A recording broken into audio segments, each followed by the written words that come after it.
경북도청 신도시 공사장에서 근로자 3명이 추락해 숨지는 사고가 발생했습니다. 경찰은 안전수칙이 지켜졌는지 등을 조사하고 있습니다. 성주에 사드가 임시로 배치된 지 2년이 흘렀습니다. 정부는 정식 배치 수순을 밟을 예정인데 주민 반발이 만만치 않습니다. 조합장 선거와 관련해 대구 경북 등 200여 명이 선거법 위반 혐의로 수사를 받고 있습니다.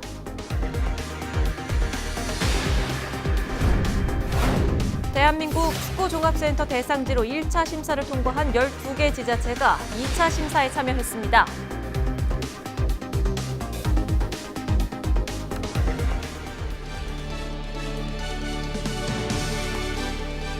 시청자 여러분 안녕하십니까? 헬로티비 대구 경북 뉴스입니다. 경북 성주에 사드가 임시로 배치된 지 2년이 흘렀습니다. 정부는 환경 영향 평가를 시작으로 사드의 정식 배치 수순을 밟을 예정인데 주민들의 반발이 만만치 않습니다. 김선경 기자입니다.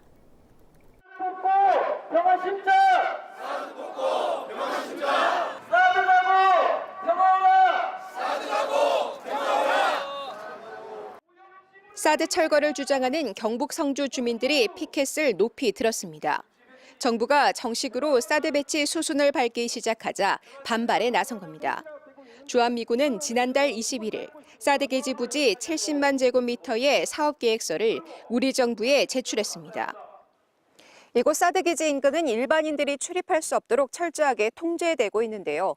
국방부는 미군이 제출한 사업 계획서를 환경부에 넘겨 앞으로 1년 동안 일반 환경 영향 평가를 실시할 예정입니다. 주민들은 환경 영향 평가를 전혀 믿을 수 없다는 입장입니다. 사드가 임시로 배치된 지도 벌써 2년. 이미 환경이 많이 훼손됐을지 모른다는 설명입니다. 평가 자체가 형식적으로 진행될 수 있다는 우려도 나옵니다. 현재 정부에서는 일반 환경 영향 평가를 통해서 절차 정당성을 확보한다고 합니다. 그러나 이미 불법과 편법으로 진행된 절차에서 어떻게 정당성을 확보하고 할 수 있는지는 잘 모르겠습니다. 정부가 사드 배치 대신 지원하겠다던 사업 진행도 더딘 상황. 주민들은 여전히 사드를 완전히 철거할 것을 요구하고 있습니다. 배치 자체를 반대하고 있기 때문에 정부의 지원에 대한 기대를 하고 있지 않습니다. 속히 임시 배치되어 있는 저 사드를 철거하기를 촉구하고 국방부는 환경 영향 평가가 끝나는 내년 상반기쯤 사드의 최종 배치 여부를 결정할 계획입니다. 사드 배치의 마지막 산을 넘기 시작하면서 주민들과의 갈등에 다시 불이 붙고 있습니다. 헬로티비 뉴스 김성경입니다. 경북도청 신도시 한 공사 현장에서 인부 3명이 추락하는 사고가 발생했습니다. 25m 높이에서 떨어진 인부들은 병원으로 옮겨졌지만 끝내 숨졌습니다. 김신혜 기자입니다. 경북도청 신도시에 조성 중인 환경에너지 종합타운 공사 현장. 한창 공사가 진행 중이어야 할 시각. 공사 장비는 멈춰 있고 건물 주위로 폴리스 라인이 쳐 있습니다. 18일 낮 12시 41분쯤 25m 5층 높이에서 근로자 3명이 추락해 숨지는 사고가 발생했습니다. 네, 사고 현장입니다. 보시는 것처럼 데크플레이트 일부가 떨어져서 간신히 매달려 있습니다.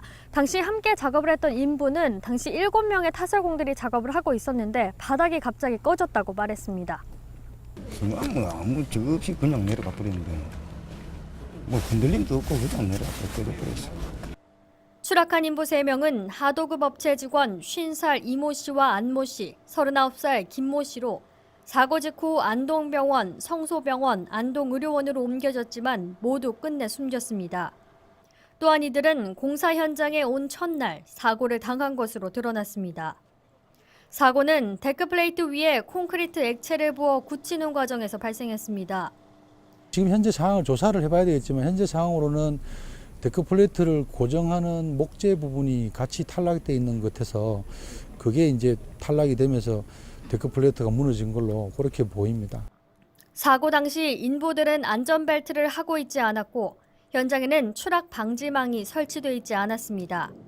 저기는 아까도 얘기했듯이 견고하게 사람이 얼마든지 다닐 수 있게끔 철근 배관까지 다 됐는 부분이고 그 양 사방으로 사람이 추락하지 않게끔 난간대가 법적으로 다 돼 있는 상황입니다. 건설 현장 안전 문제가 또다시 도마 위에 올랐습니다. 경찰 당국은 담당자와 목격자 등을 불러 설계대로 시공했는지 안전조치는 확실히 취했는지 등 자세한 사고 경위를 조사하고 있습니다. 헬로티비 뉴스 김신혜입니다. 최근 치러진 우리 지역 조합장 선거에서 200명가량이 불법 선거운동에 관여한 것으로 드러났습니다. 당선자 19명도 경찰 수사 대상에 포함됐는데요. 결과에 따라서 당선 무효형까지 나올 수 있는 상황이라 후폭풍이 예상됩니다. 권미경 기자입니다. 조합장 선거는 막을 내렸지만 경찰 수사는 이제부터입니다. 대구 경북 지역 조합장 선거와 관련해 200여 명이 선거법 위반 혐의로 수사를 받고 있습니다. 이번에도 돈 선거 얼룩은 짙게 남았습니다. 수사 대상 10명 가운데 8명가량이 지지를 호소하면서 금품이나 선물 등을 몰래 돌린 혐의를 받고 있습니다. 호별 방문해서 금품, 현금을 제공했는 것도 있고요. 아직까지 조합장 선거에 있어서 조합원들이 그 작은 금품을 받고 이런 부분들이 큰 죄가 된다는 인식이 좀 부족한 것 같은 생각이 듭니다. 수사 대상 안에는 당선자 19명도 포함돼 있습니다.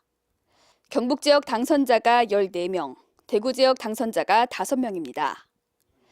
당선자가 만약 100만 원 이상의 벌금형을 받게 되면 당선은 무효 처리됩니다. 해당 조합은 재선거를 준비해야 합니다. 한편 지난 제1회 조합장 선거에서는 경북에서 10명이 당선 무효형을 받았고 대구 지역 2곳에서 재선거가 치러졌습니다. 이번 선거는 지난 선거보다 선거법 위반 사례가 더 많았던 만큼 적자는 후폭풍이 일 것으로 보입니다. 헬로티비 뉴스 권미경입니다. 대한민국 축구종합센터 대상지로 1차 심사를 통과한 12개 지자체가 2차 심사에 참여했습니다. 경주시는 서울 광화문 교보빌딩에서 열린 2차 프레젠테이션 심사에 참여해 축구종합센터 유치를 위한 강한 의지를 밝혔습니다. 특히 준하경 경주시장은 현대 축구의 기원인 축구의 역사성을 가진 경주를 알리기 위해 신라 전통 의상을 입고 직접 발표를 진행해 심사위원들의 호응을 얻었습니다. 대한축구협회는 18일 심사가 끝난 후 빠른 시일 내에 결과를 발표하고 2차 심사를 통과한 6개 지자체를 대상으로 현장 실사를 거쳐 4월 말까지 최종 협상 대상지를 선정할 방침입니다. 한국 미술계의 거장 4인의 작품전이 경주 솔거미술관에서 열리고 있습니다. 재단법인 문화엑스포는 2019년 특별기획전으로 전통의 무다를 오는 9월까지 개최합니다.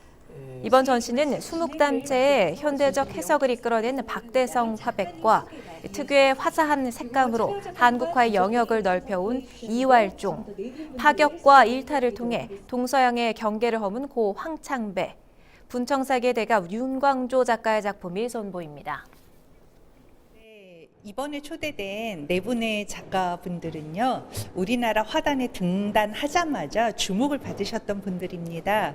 1960년대 후반에서 70년대 정말 왕성한 활동을 하셨고 80, 90년대는 정말 한국을 대표하는 작가분들이셨죠. 오늘날 이분들의 작품이 어떤 의미일까를 살펴보는 것은 세계 미술사 속에서 한국 미술이 어떤 위치를 가지고 있는가를 보는 일이기도 하기 때문입니다. 대구시와 경북도는 8대 미래 신성장 산업 분야에서 인재를 길러내고 지역에 정착해 기업의 성장을 주도할 수 있는 대경 혁신 인재 프로젝트를 추진합니다. 사업 목표 1단계인 2022년까지는 혁신 지도자 50명, 혁신 인재 3,000명을 양성하고 정착하는 게 목표입니다. 로봇과 물, 의료 등에 특화된 혁신대학은 맞춤형 수업과 협력 모델을 세워 대학과 기업이 공동으로 교육생 선발부터 취업 연계까지 진행합니다. 다음 혁신 아카데미와 일자리 보장제를 통해 기업 인턴을 거쳐 기업에 정착하고 이와 연계한 인센티브를 지원할 계획입니다. 스마트폰 사용하시죠? 한 조사 결과에 따르면 전 세계적으로 1인 평균이 3개의 스마트 기기를 쓰고 있다고 하는데요. 문제는 이런 스마트 기기들이 모두 인터넷에 연결되면서 덩달아 개인정보 유출에 대한 걱정도 높아지고 있다는 점입니다. 소비자들이 직접 이 대책 마련을 촉구하는 자리를 만들었는데요. 심다희 기자가 전해드립니다. 하루에도 수십 번씩 들여다보는 스마트폰. 어디를 갔고 무엇을 먹고 마셨는지 SNS 등 다양한 채널을 통해 데이터 정보가 쌓여갑니다. 기업들은 저마다 이런 빅데이터를 활용해 고객들에게 맞춤형 정보를 제공하고 있지만 개인정보 유출 등 소비자의 불안감은 여전합니다. 여러분 스마트폰 쓰시지만 여기 앉아있는 동안 여러분의 여기 앉아있다는 정보를 구글이 알 수도 있잖아요. 그랬을 때 갖는 그걸 내 정보를 왜 얘네들이 다루지라는 그 두려움, 이런 것도 역시 문제가 되는 거고요. 올해로 36회째를 맞는 세계 소비자 권리의 날, 소비자 단체들은 거리로 나섰습니다. 시민들이 신뢰할 수 있는 개인정보 보호가 필요하다는 겁니다. 특히 본인의 이름이 아닌 가명을 쓴다고 하더라도 어떤 은행과 통신사를 이용하고 어느 병원을 다니는지 각각의 정보가 합쳐진다면 충분히 개인정보가 노출될 수 있다며 시민들의 경각심 마련을 촉구했습니다. 개인정보는 절대 안전한 정보가 아니며 언제든 개인정보로 활용되어 소비자 피해가 발생할 수 있다. 따라서 산업연구 목적으로 가명정보를 이용 제공하는 방안은 신중을 기해야 할 것이다. 전문가들은 개인정보 보호법을 강화하는 등 관련 규제 개정 못지않게 시민들의 참여를 강조하고 있습니다. 대형마트의 개인정보 매매 사건 사례에서 보듯 주요 기업들이 소비자 피해 구제에 여전히 인색하다며 소비자의 적극적인 감시가 필요하다는 입장입니다. 그 과거 사례에 비춰볼 때 정부 주도 규제의 경우에는 사각지대가 존재할 수밖에 없습니다. 그런데 5,200만 우리나라 소비자와 소비자 단체 모니터링을 통해서 규제가 이루어지면 그런 사각지대를 최소화할 수 있을 것이라고 생각됩니다. 모든 것들이 연결된다는 4차 산업혁명 시대. 기술의 편리한 만큼이나 똑똑한 소비를 위해서는 개인정보 보호에 대한 우리 사회 모두의 관심과 감시가 필요해 보입니다. 헬로티비 뉴스 심다혜입니다. 대구 신천 둔치에는 여름엔 물놀이장이, 겨울에는 빙상장이 해마다 설치됐다 없어졌다를 반복하고 있는데요. 세금이 낭비되고 있는 건 물론이고 업체 선정 방식에도 문제가 있다는 지적이 나오고 있습니다. 오늘은 자세한 내용을 강민구 대구시 의원에게 들어봅니다. 의원님, 지난 몇 년간 고작 한 달 사용하는 물놀이장과 빙상장에 얼마 정도의 예산이 들었습니까? 자세히 설명을 좀 해주시죠. 예, 신천 둔치에서 2011년부터 작년 2018년까지 8년간 물놀이장과 빙상장이 운영되었습니다. 8년간 물놀이장은 이제 16억 4천이 들었고요. 빙상장은 이제 23억 3천만 원이 들었는데요. 네. 작년 경우만 하면 2018년에는 물놀이장은 3억 2,500이 들었고요. 빙상장은 4억 2천만 원이 들었습니다.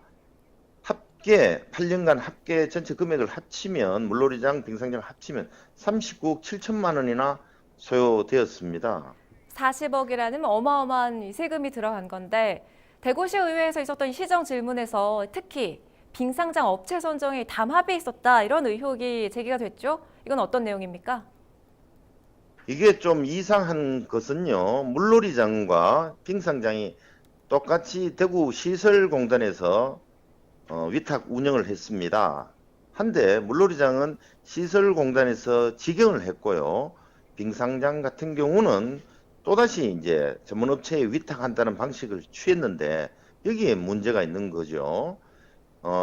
빙상장애 같은 경우는 공모를 했는데 그 금액이 공모했는 금액을 거의 4억 2천을 공모했으면 4억 1,900만에 A업체라는 데가 공모를 해요. 그 공모가 되었는데요. 다른 업체는 4억 2천을 다 써냈다는 겁니다. 네. 이런 현상은 소위 말하는 낙찰 금액이 이런 현상이 일어날 수가 없거든요. 보통 이런 걸 보고 담합했다라고 하고 우리 속칭 짜고 친 고수들보다 이렇게 이야기를 하는 거죠. 그렇죠. 자, 말씀하신 것처럼 이렇게 담합 논란이 불거지는 게 대구시가 매번 긴급 입찰을 내건다는 점에도 들지 않을 수가 없겠죠? 긴급 입찰은 8년 동안 계속해 왔음에도 불구하고 보통 같으면 계획을 충분히 수립할 수가 있지 않습니까? 똑같은 장소에서 8년 동안 계속해 왔는데 근데 이게 그렇게 하지 않았다는 거죠. 매년 작년 같은 경우만 해도 10월 4일 날 처음 계획을 수립하고 10월 29일로에 설치하는 걸로 해서 긴급하게 이렇게 진행을 했습니다. 긴급하게 했다는 뜻은 다른 업체에게 기회를 주지 않기 위해서 그렇게 했다고밖에 안 보이는 거죠. 네. 신천 둔치에서 똑같은 곳을 설치하고 허물고 설치하고 허물고 8년 동안 했고 그 물놀이장, 빙상장 8년 합계 들어간 돈이 39억 7천만 원이거든요. 그 정도 돈 같으면 얼마든지 어느 정도 뭐 토지 매입 비용 정도는 할 수 있는 비용 아닙니까? 근데 이게 매년 똑같은 업체하고 또 최근 빙상장 같은 경우는 4년 동안 한 업체만 금액을 비슷하게 써내고 또 더 이상한 것은 빙상장 같은 경우 작년 수익금 7,700만 원 또 그 업체가 또 다 가져갔다는 게 정말 이상한 일이 계속 일어났었던 겁니다. 이와 관련해서 대구시 측에서는 뭐 감사를 통해서 면밀히 살펴보겠다 이런 입장을 밝혔죠. 다른 대안이 있을까요? 이제 시민안전실에서 이제 소관 부서인데요. 이제 행정 뭐 당시에 제가 본회의장에서 대답했을 때 이제 곧 감사를 한번 해 보겠다는 식으로 말씀을 드렸는데 당연히 그거는 해야 되는 사실이고요. 이게 일회성 소모성으로 하는 이 신천 물놀이장, 빙상장은 장차 하여튼 실내로 갖고 오는 게 맞다고 생각하고 그게 정말 안 된다면 다른 접근성이 좋은 곳으로 장소 또한 옮겨야 된다고 생각하고 있습니다. 신천 둔치는 지금 그 주차 시설도 아주 힘듭니다. 이런 것보다는 가장 좋은 방법으로는 네. 상설 실내 체육장, 실내 물놀이장, 빙상장을 만드는 게 가장 좋은 방법이고요. 네. 지난 8년간 39억 7천만 원이나 소비하지 않았습니까? 그 자선책으로는 좀 더 대중교통이 편리하고 주차 시설이 좋은 장소로 대구시가 선정하는 게 맞지 않느냐 이렇게 생각하고 있습니다. 네, 물놀이장 또 빙상장으로 인해서 혈세가 낭비되고 있는 부분 살펴봤습니다. 강민구 대구시 의원 이야기 들어봤습니다. 고맙습니다.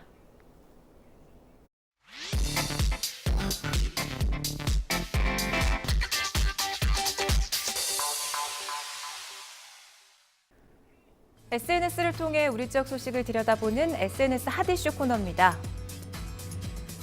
먼저 14일 권영진 대구시장 SNS에 올라온 소식입니다.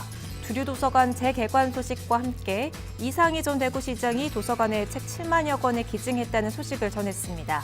지난 2017년 12월 재정비를 위해 문을 닫았던 두류도서관은 외부 환경 개선 공사와 내부 리모델링을 거쳐 자동화 시스템을 구축한 뒤 다시 문을 열었는데요. 특히 내부에 책을 기증한 범사 이상희 문고를 새롭게 만들었습니다. 권 시장은 두류도서관이 시민들을 위한 복합 문화 공간으로서의 역할을 다할 것으로 기대된다면서 앞으로도 교육 문화 인프라 조성을 위해 최선을 다할 것이라고 강조했습니다. 다음 소식입니다. 이달 말 26일이 천안함 폭침 9주기죠. 13일 이철우 경북도지사는 천안함 순직 장병을 추모하는 배지가 도착했다는 글과 함께 사진을 올렸는데요. 사진에는 배지와 천안함 순직 장병 47명의 명단이 나와 있습니다. 이 지사는 순국선열 및 호국영령에 숭고한 희생이 있었기에 오늘의 자유민주주의 대한민국이 있다며 순직 장병들의 영면을 바랐습니다. 더불어 이 지사는 우리나라 호국의 선봉에 있었던 경상북도가 그 정신을 계승 발전시키는 데 앞장서겠다고 각오를 다졌습니다. 이어서 장욱현 영주시장 SNS 함께 보시죠.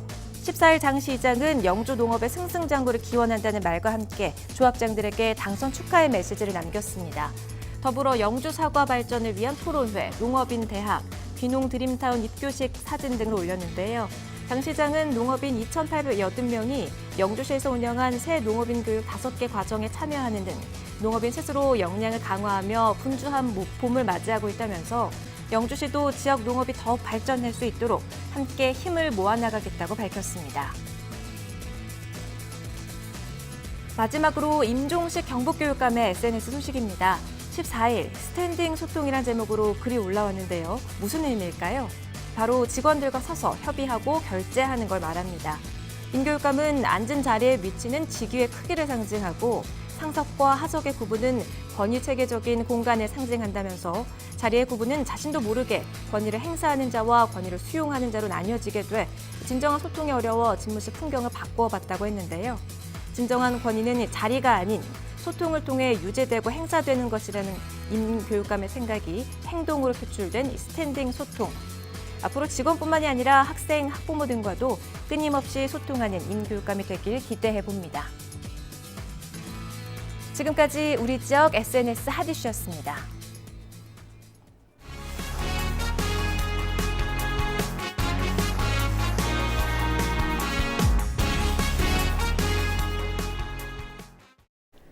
올 9월 대구 동구 율하동에 들어설 청소년 문화센터 명칭을 공모합니다. 이 센터는 총 면적이 약 3,000제곱미터로 지하 1층에서부터 지상 5층까지 북카페와 댄스실, 강당 등 지역의 청소년들에게 필요한 문화 공간을 제공할 계획입니다. 이번 공모에는 동구 주민 누구나 참여할 수 있으며 시설의 상징성과 적합성, 독창성을 심사 기준으로 삼아 부르기 쉽고 친근함을 주는 이름을 우선적으로 선발할 예정입니다. 최종 당선작은 4월 중순쯤 선정위원회를 거쳐 발표될 예정이며 소정의 상품권이 지급됩니다. 경주시가 오는 2021년까지 국비 등 총 사업비 133억 원을 투입해 동학 성역화 사업을 추진합니다. 지난 2009년부터 시작된 동학 성역화 사업은 1차 사업으로 동학의 창시자인 수은 최재우 선생의 생가 복원이 마무리됐습니다. 2차 사업인 수은 기념관과 교육수련관 건립은 2020년 12월을 준공을 목표로 공사가 진행됩니다. 오는 4월 1일까지 연간 자동차세를 한꺼번에 내면 세액의 7.5%가 할인됩니다. 자동차세 연납제도는 6월과 12월 두 번 납부하는 자동차세를 미리 한 번에 납부하면 세액을 공제해주는 제도입니다. 납부 방법은 관할 구군청에 전화 또는 방문하거나 대구 사이버지방세청과 위텍스 홈페이지를 이용하면 됩니다. 올해 1월 대구 연납 자동차세는 32만 465대에 해당하는 750억 원으로 지난해보다 6.2%가 증가한 수치입니다. 영천시가 2019년 제1회 추가경정 예산안을 편성해 시의회에 제출했습니다. 이번 추경 예산안은 본 예산인 7,370억 원보다 911억 원이 늘어난 8,281억 원 규모입니다.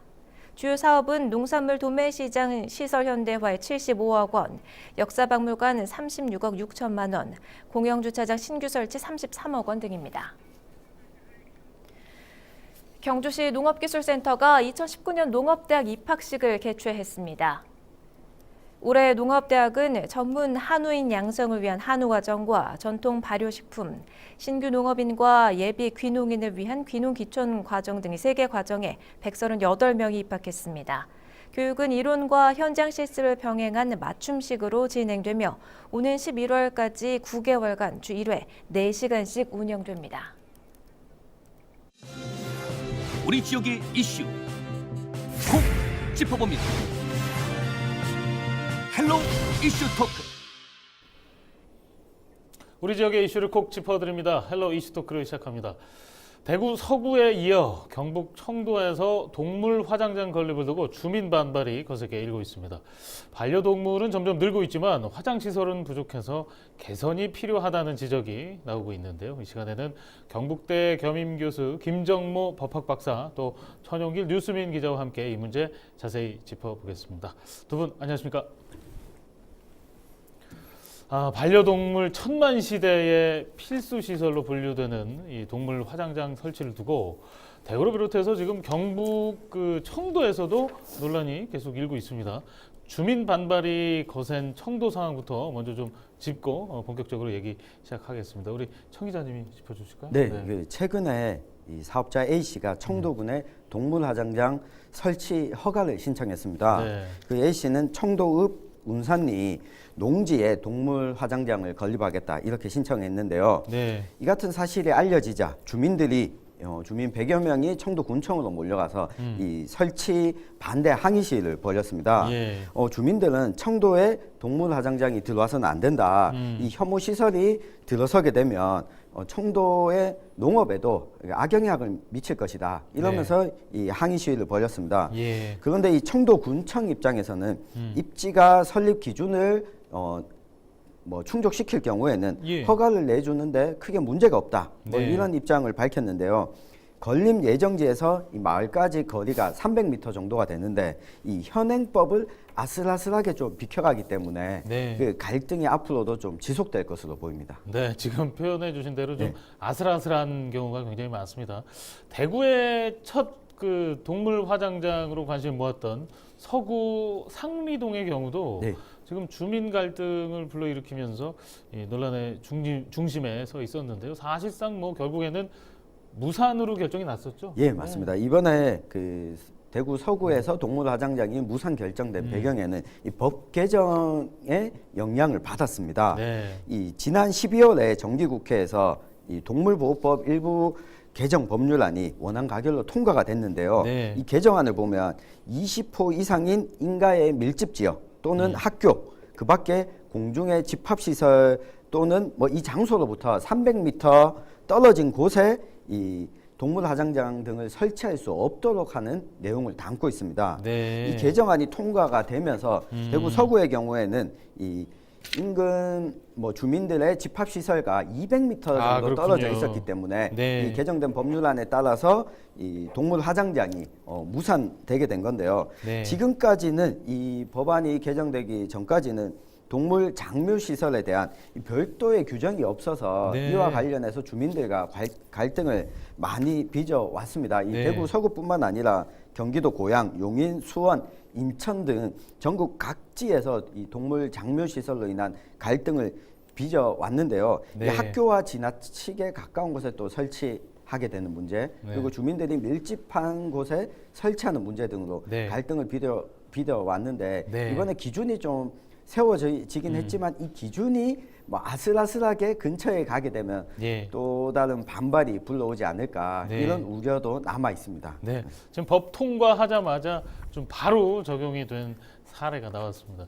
지금 동물 장묘 시설과 또 주택가 비롯해서 학교 간의 거리를 제한한 지금 말씀해주신 동물보호법 개정안 통과로 지금 사실상 무산된 그 대구 서구 상리동 동물화장장 건립 사업의 경우에는 지금 법적 공방으로 최근에 좀 번질 것이다. 뭐 이런 전망이 나오고 있는데 그래서 더 시끄러운 것 같습니다. 왜 이런 문제가 발생하는지 전반적으로 좀 큰 틀에서 짚어주시죠. 동물 화장장은 지금 현재 법적으로는 사업자 측이 가능하도록 되어 있기 때문에 네.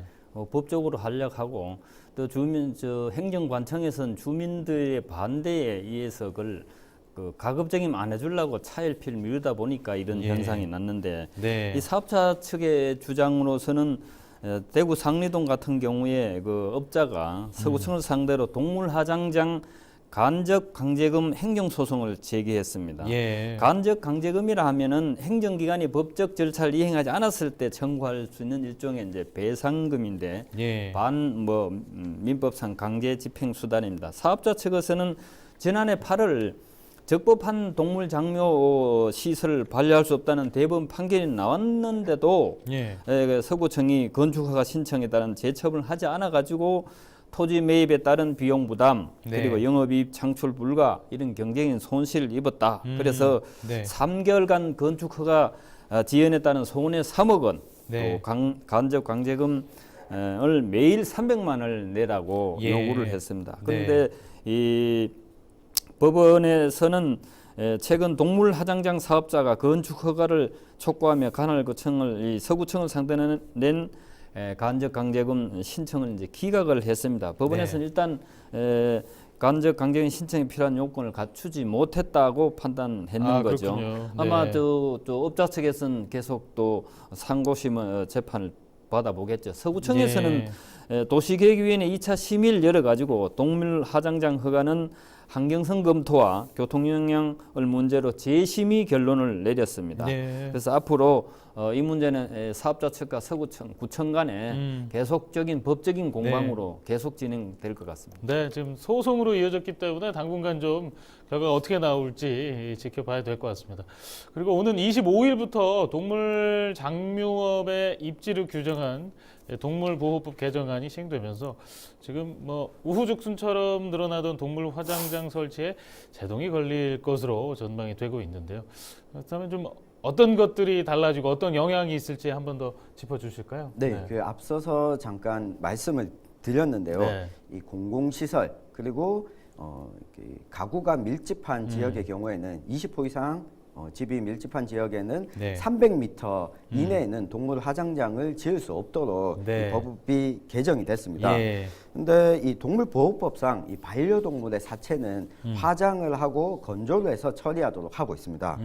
이걸 보면 앞으로 이 대구나 이 광역 도시권보다는 경북과 같이 이 농촌 단위 지역에서 이런 문제가 많이 불거질 것 같은데요. 네. 왜냐하면 아직 다수의 지역 주민들은 동물 장묘 시설을 막연하게 혐오 시설로 여기는 경향이 많이 있습니다. 네. 이게 연령대가 높을수록 이런 경향들이 더 커지는데요.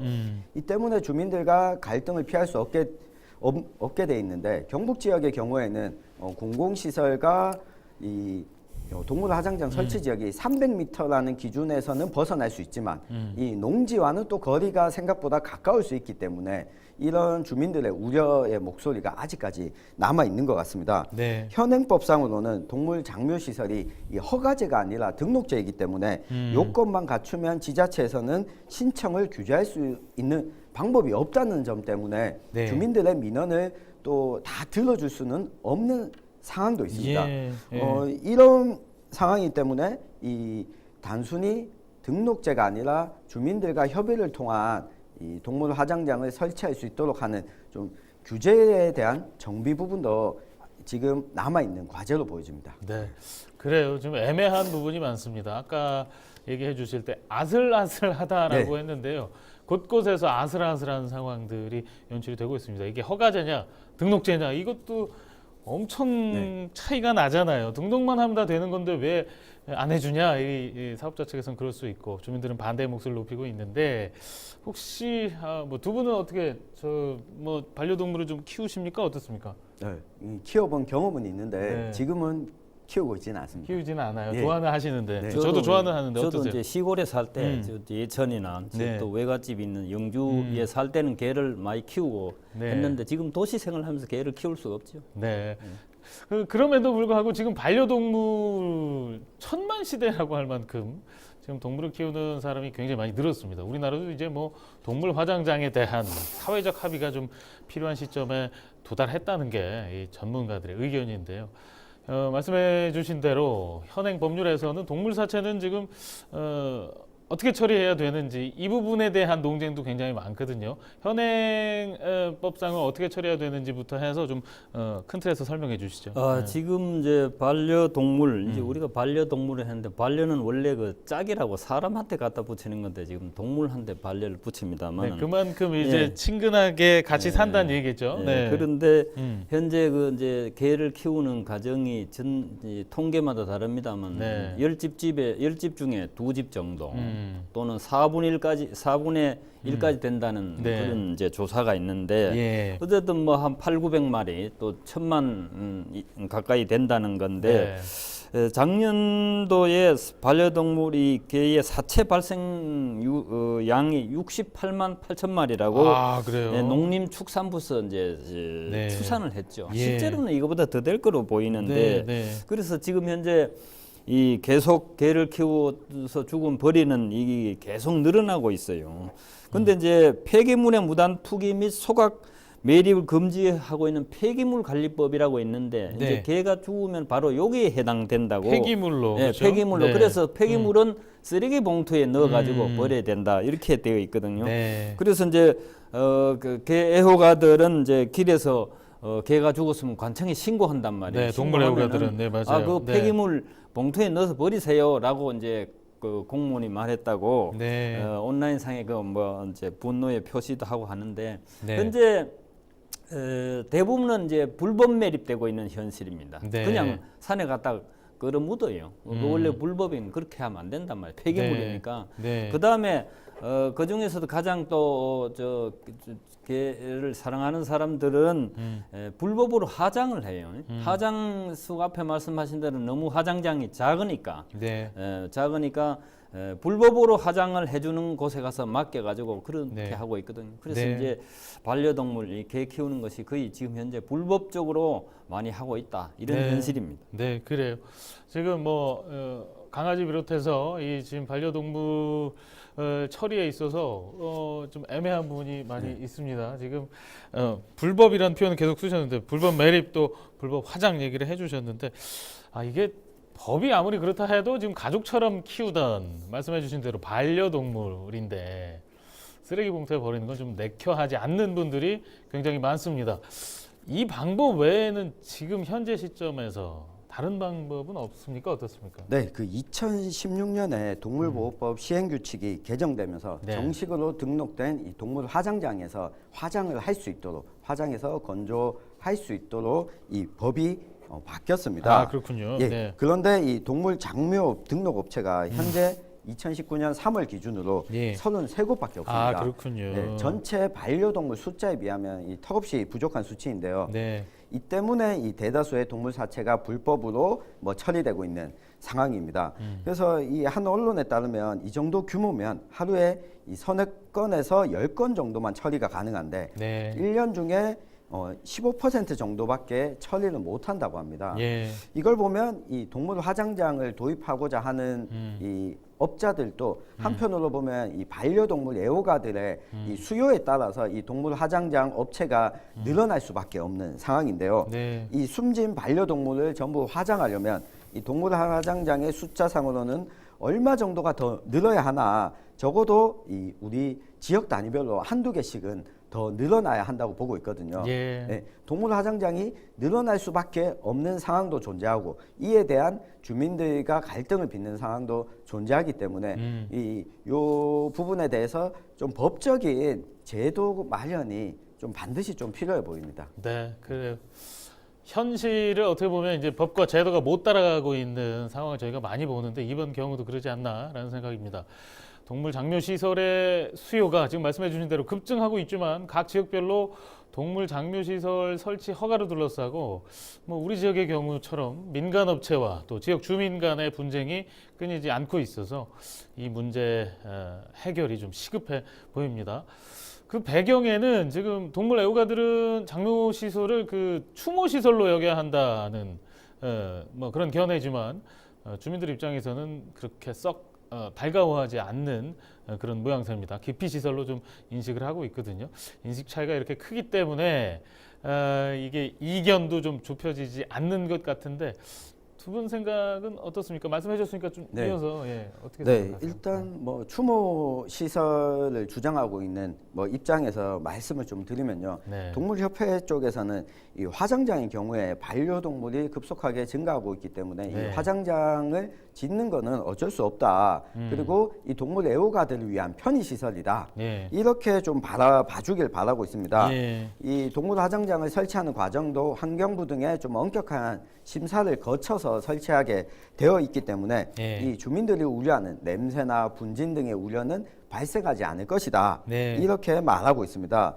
또 이 유골의 경우도 결국은 동물을 사랑했던 이 반려동물을 키웠던 이 사람이 직접 가져가기 때문에 이 주변 오염의 우려도 오히려 없다. 왜냐하면 화장장이 부족하다는 이유로 이 산이나 들에 동물을 불법으로 매장하는 것과 비춰보면 오히려 환경 오염에 대한 우려는 훨씬 더 적다. 이게 동물 애호 단체들의 입장입니다. 네, 동물 애호 단체 입장을 좀 대변하시면서 본인의 생각까지 얘기해 주셨는데요. 김 박사님은요? 예, 그렇게 이제 자기가 선택하는 건 자기 권한이니까 그렇게 되는데 지금 문제는 사회적으로 문제가 되지 않는 선에서 그렇게 해야 되는데 지금 이제 동물 화장장을 기피 시설, 혐오 시설 보는 우리 국민의 한 4분의 3, 5분의 4 정도는 이 자기 집 근방에는 자기 마을 근방에는 동물 화장장을 설치를 절대 결사 반대하고 있으니 그것도 역시 또한 당국에서는 의견을 수용해야 된다고 봅니다. 이제 동물 화장장이 들어서면은 주의 이미지가 나빠지고 냄새가 나고 분진 나고 이렇게 한다고 이제 주장을 하고 있는 거죠. 그래서 이제 당국에서는 어쨌든 이 법률을 만들어서 동물 화장장을 지금보다 많이 수용할 수 있도록 지금은 이제 마을에서 300m죠. 300m 이내인데 그거보다는 실제로 적어도 한 1000m 한다든지 이렇게 개정을 해가지고 동물 화장장을 충분히 수요만큼 해야 된다고 봅니다. 네, 그래요. 지금 뭐 지혜를 좀 모아야 되겠는데요. 이런 갈등으로 인해서 숫자가 부족한 동물 화장장 건립이 쉽지 않게 되고 또 이런 상황이라서 무허가 업체들이 좀 많이 양산되고 있지 않나 이런 의견도 있습니다. 어떻게 보십니까? 네, 그 앞서 우리가 살펴봤듯이 수요는 넘치는데 이 동물 화장장 법적으로 등록된 화장장이 적다 보니까 아무래도 이 무허가 업체들이 양산되고 있는 실정인데요. 네. 이 매장을 알선하는 업체뿐만 아니라 몰래 단체로 화장을 하거나 이동식 장례차를 운영하는 업체들도 생겨나고 있습니다. 그렇군요. 네, 트럭이나 승합차에 버너를 갖추고 간이 화장터를 운영하는 이동식 장례차도 있는데 이 경우에는 동물보호법을 위반하고 있습니다. 이 반려동물 장례 지도사들은 이 반려동물의 죽음에 대한 정보와 사회적 지원이 지금 부족한 상황에서 이 불법 장례 방식이 유행처럼 번지고 있다. 이렇게 우려를 하고 있는데요. 또 이 반려동물 키우던 보호자가 경황이 없는 틈을 타서 이 바가지를 씌우는 업체들도 늘어나고 있습니다. 이 동물 수의에 한 번에 20만 원을 훌쩍 넘는 가격을 받기도 하는데 이 여러 마리의 동물을 대량으로 화장하고 다른 동물의 유골을 인계하는 일종의 사기도 행행하고 있는 만큼 이 수요가 있는 만큼 법적으로 이 정비를 하지 않으면 불법만 더 양산할 수 있다. 이런 목소리가 많이 나오고 있습니다. 네, 이런 분위기를 틈타서 편법이 이동식 장례차까지 등장을 했네요. 이런 가운데 지금 주민들의 동의를 얻어서 전국 최초로 공공 동물 화장장을 설치하기로 한 전북 임실군처럼 지금 장묘시설을 공공시설로 보고 지자체가 주민들 설득에 좀 앞장서야 되는 거 아니냐 이런 목소리도 이런 지적들도 나오고 있습니다. 이 의견에 대해서는 어떻게 보십니까? 얼마 전에 TV에 동물 화장하는데 자기 키우던 개가 죽었는데 눈물을 흘리는 걸 제가 봤습니다. 그게 그 정도로 그걸 이제 장묘로 하는데 원래 장묘는 사람이 장사 지내는 건데 어떤 주장들은 장묘 시설이라 하면 안 되고 동물 사체 처리 시설이라고 해야 된다고 했는데 의견이 분분합니다. 장묘 시설이 어쨌든 이제 시설이 너무 부족해가지고 정부에서 이제 공공 장례식장 추진하겠다 계획을 발표했습니다. 정부가 원래 최초로 이제 공립 반려동물 장례식장 건설 추진하는데 약 100억 원의 규모 예산을 했는데 지방자치단체별로 주도를 하되 국가가 30% 지원하고 지방자치단체 70% 몫을 담당을 하는데 지금 전라도 임실군하고 경남 김해군이 지금 하고 있습니다. 준비를 하고 있는데 임실군에서는 지역에서 반려동물 중심으로 지역 경제를 살리고 일자리도 창출한다 이런 명분이고 김해시 경우에도 주민들의 개를 키우는 주민들의 요구사항이 있어서 이렇게 한다 이렇게 알겠습니다. 있습니다. 그래요. 뭐 오늘 다양한 얘기를 나눴는데요. 지금 해마다 반려동물 수가 급증하면서 사체 처리 건수도 그만큼 늘어나서 갈수록 사회 문제가 되고 있습니다.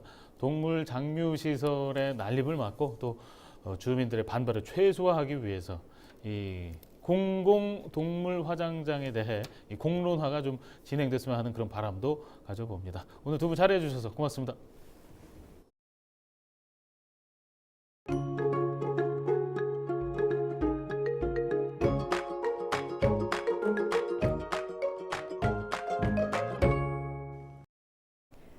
맑고 일교차 큰 날씨가 이어지고 있죠. 주 중반에는 전국에 비가 오겠고 또다시 반짝 추워질 가능성이 있습니다. 자세한 날씨입니다.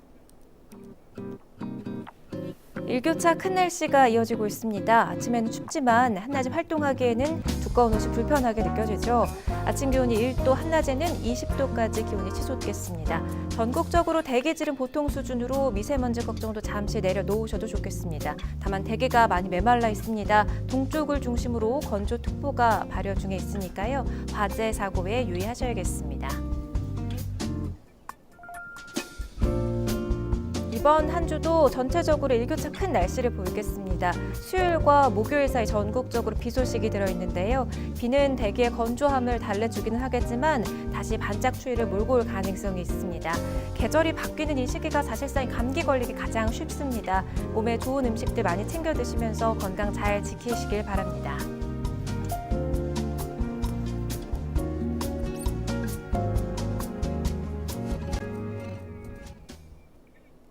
뉴스를 모두 마칩니다. 저희는 언제나 여러분 곁에 있겠습니다. 시청해주신 여러분 고맙습니다.